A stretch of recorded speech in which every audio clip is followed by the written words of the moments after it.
আসসালামু আলাইকুম। আমাদের ফ্লাওয়ার ডয়েলির দ্বিতীয় রাউন্ড দ্বিতীয় পার্ট শুরু হয়ে গেছে। এখানে হচ্ছে রাউন্ড 4 চলছে। এর জন্য আমি প্রথমে এখানে স্লিপ নট দিয়ে জয়েন করে নিয়েছি। এবার এখানে আমি প্রথমে 3টে চেন নিয়ে নিলাম। এরপর আমি এইভাবে একটু ডাবল ক্রোচেট করে নিচ্ছি। এই দেখুন, আমার প্রথমে চেন 3টা, তারপরে ডাবল ক্রোচেট। এর প্রথমে চেনটাকে আমরা ডাবল ক্রোচেট হিসেবেই ধরবো। এখানে এভাবে আমি প্রতিটা ঘরে ওই যে ফাঁকাগুলো গ্যাপগুলো বের হয়েছে সেখান থেকে একটা করে ডাবল ক্রোচেট বের করব এবং এরপরে আমি এই যে 2টা চেনের যে গ্যাপটা পড়েছে সেখানে আমি আবার 3টে ডাবল ক্রোচেট করব। এখানে এই সবগুলো ডাবল ক্রোচেট মিলিয়ে তখন টোটাল 7টে ডাবল ক্রোচেট হবে এবং তারপর 2টো চেন। এভাবেই আমরা প্রতিটা রাউন্ড এই 4 নম্বর রাউন্ডটা কমপ্লিট করব। আমি খুব আস্তে আস্তে ভিডিওটা করছি আপনাদের বোঝার সুবিধার্থে। আমি কোনোটা স্পিড বাড়িয়ে দিচ্ছি না। এখন দেখুন, এটা ভীষণ সোজা। এবং এই দেখুন, আমরা কিন্তু এখানে প্রথমে কটা স্কিপ করেছি। এই যে প্রথমে যে ডাবল ক্রোচেট এখানে স্কিপ করছি, প্রথমে যে 2টা ডাবল ক্রোচেট আছে তার মাঝখানে যে গ্যাপটা থাকে আমরা সেই গ্যাপ থেকে কিন্তু একটা ডাবল ক্রোচেট করব এবং এভাবে বাকি ঘরগুলোতেও করে নেওয়ার পরে যে 2টো চেন থাকবে সেই চেনে আমরা মোট 3টে ডাবল ক্রোচেট করব। এভাবে আমাদের মোট 7টে ডাবল ক্রোচেট হবে। এখানে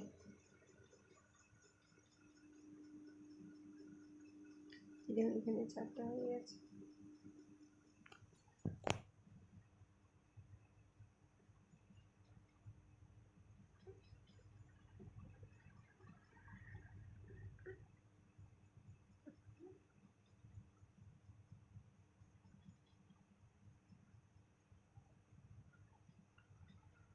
এই দেখুন, এখানে 3টে হয়ে গেছে। এখন আমি 2টো চেন দিচ্ছি এবং চেন দেওয়ার পরে আমি এইভাবে আবার প্রথমের ডাবল ক্রোচেট, এই যে ডাবল ক্রোচেটটা স্কিপ করে মাঝখান থেকে আমি আরও একটা ডাবল ক্রোচেট এখানে বের করছি এবং এইভাবে বাকিগুলো কমপ্লিট করে নেব আমি। এবং এইভাবেই আমি পুরো রাউন্ডটা কমপ্লিট করব।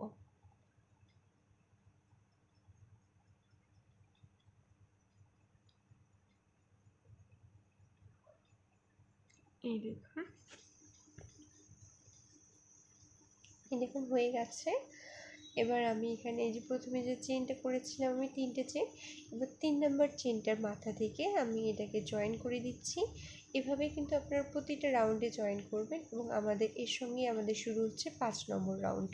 এবং 5 নম্বর রাউন্ডের জন্য আমরা প্রথমে একটা স্লিপ স্টিচ করে নিয়ে আমরা প্রথমে এই যে প্রথম ডাবল চেনটা নিয়েছিলাম 3টে চেনের, সেই 3টা চেন এবং ডাবল ক্রোচেটের মাঝখান থেকে স্লিপ স্টিচ করে নেওয়ার পরে এই যে আমি প্রথমে 3টে চেন নিয়েছি, তারপরে আরেকটা ডাবল ক্রোচেট করেছি।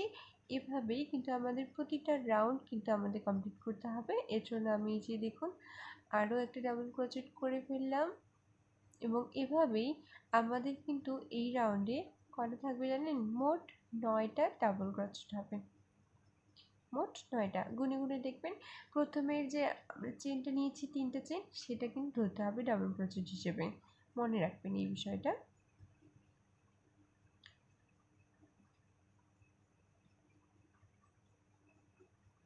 এই যে দেখুন, এখানে 2টো হয়ে গেছে। এবার এই যে আমি 3 নাম্বার ডাবল ক্রোচেট করে নিলাম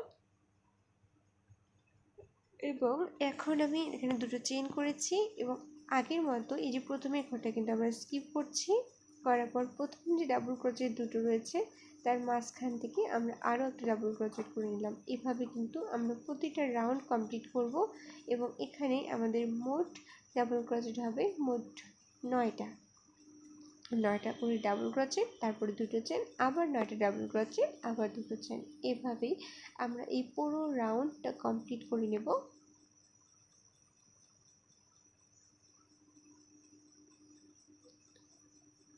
আপনার ভিডিওটা কে কোথা থেকে দেখছেন অবশ্যই কমেন্ট করে জানাবেন। আর যদি ভিডিওটা ভালো লেগে থাকে তাহলে অবশ্যই একটা লাইক কমেন্ট করবেন অথবা শেয়ার করতে পারেন, এবং আমাকে জানাতে ভুলবেন না যে আপনাদের কেমন লেগেছে। এবং যদি কোনো রকম সমস্যা হয় তাহলে আমাকে মেসেজে নক দিতে পারেন, আমাকে মেসেজ করতে পারেন, আমি চেষ্টা করবো এটার উত্তর দেওয়ার।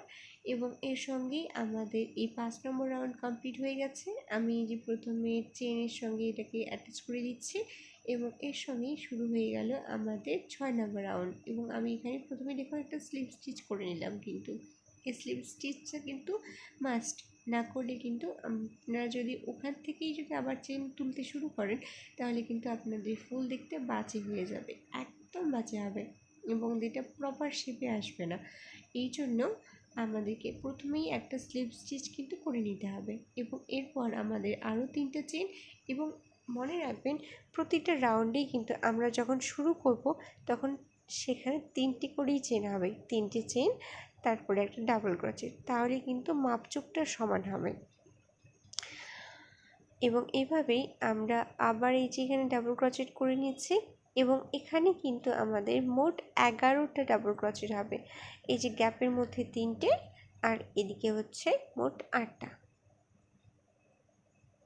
ঠিক আছে, এই যে দেখুন একটা হয়ে গেল, দুটো, আর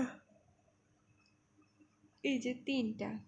এবং এখন আমি দুটো চেন নিয়ে নিচ্ছি এবং এইভাবে আমি এই পুরো রাউন্ডটা কমপ্লিট করে নেব। এবং প্রতিটা রাউন্ডেই কিন্তু এভাবেই হবে। এই যে দেখুন 6 নম্বরের প্রতিটা রাউন্ডেই কিন্তু এরকম 11টা করে ডাবল ক্রোচেট হবে এবং 2টো করে চেন হবে। এই প্রথমের ঘরটা আমরা স্কিপ করছি।